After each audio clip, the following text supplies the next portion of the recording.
আমি ডাক্তার পঙ্কজ। আজকে mobile phone ব্যবহারের কুফল সম্পর্কে বলবো। মোবাইল ফোন থেকে রেডিও ফ্রিকোয়েন্সি এবং বিভিন্ন ধরনের রেডিয়েশন বের হয়, যেগুলি স্বাস্থ্যের জন্য অত্যন্ত ঝুঁকিপূর্ণ। মোবাইল ফোন যদি কেউ মাথার কাছে নিয়ে ঘুমিয়ে পড়ে, তাহলে ব্রেন টিউমার হওয়ার সম্ভাবনা আছে। যদি কেউ পকেটে নিয়ে ঘুরে বেড়ায়, তাহলে স্পার্ম কমে যেয়ে অলিগোস্পার্মিয়া হয়ে তার সন্তান ধারণে অক্ষম হয়ে যেতে পারে। মোবাইল ফোন যদি শিশুদের হাতে দেওয়া হয়, তারা মোবাইল ফোনে আসক্তি হয়ে পড়তে পারে।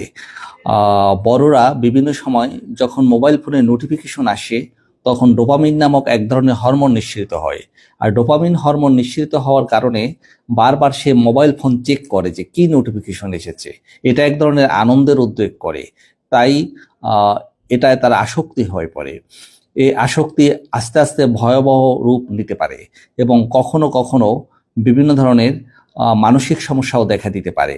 কাজেই ভার্চুয়াল জগৎকে বেশি গুরুত্ব না দিয়ে বাস্তব জীবনকে গুরুত্ব দিতে হবে। পারিবারিক বন্ধন তৈরি করতে হবে। মোবাইল ফোনের প্রতি আসক্তি কমাতে হবে। আশা করি বার্তাটি আপনাদের কাজে লেগেছে। ভালো থাকবেন, সুস্থ থাকবেন।